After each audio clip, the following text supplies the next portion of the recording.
अभी अंकिता भंडारी केस में जिस तरह से बीजेपी के नेताओं के शामिल होना, उनकी संलिप्तता की वीडियो रील्स आ रही है, ऑडियो रील्स आ रही है, और अभी कल तो मध्य प्रदेश के अंदर एक पार्षद खुलेआम कह रहा है, महिला के साथ छेड़खानी कर रहा है, और महिला कह रही है कि मैं सोशल मीडिया पर डाल दूंगी, वो कहता है कि कुछ भी कर लो। तो इतने हौसले, खासकर सत्ता पक्ष के अंदर जो लोग रहने वाले हैं, उनके हौसले इतने बुलंद हो गए हैं। ये चीज तो विशेष करके इस रिजीम के अंदर देखने को मिली है। ये मनुवाद का असर है। ये साबित करता है कि इनका हिंदुत्व, उसको असल में आम साधारण हिंदू महिलाओं से, आम साधारण हिंदू लोगों से कोई लेना देना नहीं है। ये केवल और केवल बड़े बड़े कॉर्पोरेट घरानों के पक्ष में नीतियां लेकर आएंगे। ये शिक्षा का निजीकरण करेंगे ताकि बेटियां पढ़ाई से दूर हो सके। बहुत लोग हैं जो इसको सपोर्ट कर रहे हैं, कुलदीप सिंह सेंगर को, खासतौर पे जो हिंदूवादी लोग हैं। देखिए, हम तो इसीलिए कह रहे हैं पितृसत्ता मुर्दाबाद, इसीलिए हम कह रहे हैं इनके जो हिंदुत्व की बात है, इनका हिंदुत्व असल में उच्च जाति के दबंग लोगों के पक्ष का हिंदुत्व है। इनके हिंदुत्व को आम गरीब साधारण हिंदू औरतों से कुछ लेना देना नहीं है। ये हम कहना चाहते हैं। महिला आंदोलन इस चुनौती को लड़ता है, अभी भी लड़ रहा है और लड़ेगा और जीतेगा। जब दबंग और सत्ता पक्ष का आरोपी रहा है, उसके पक्ष में मोबिलाइजेशन किया गया।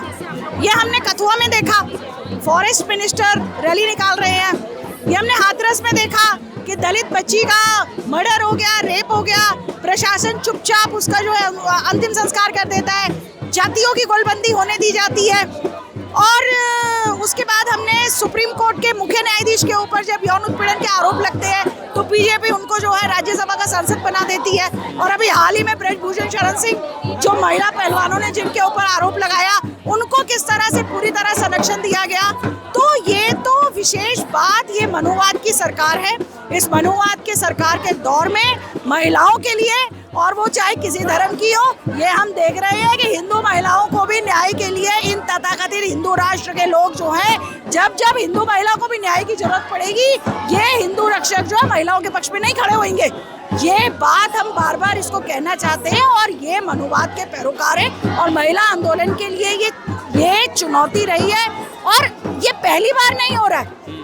हम ये समझते हैं कि महिलाओं ने अपने लिए जो भी थोड़ा बहुत लिखवाया है, वो लगातार सड़कों पर आकर संघर्षों के द्वारा ही लिखवाया है। वो चाहे कस्टडी रेप का सवाल रहा हो, जब मथुरा और रमीज़ाबी जैसे मामले हुए 79 के दशक में, दहेज के कानून रहे हो, महिलाएं जली, महिलाएं सड़कों पर इसी दिल्ली शहर में निकल के आई, तब जाके दहेज के संदर्भ में महिलाओं के लिए कुछ कानून लिखे गए।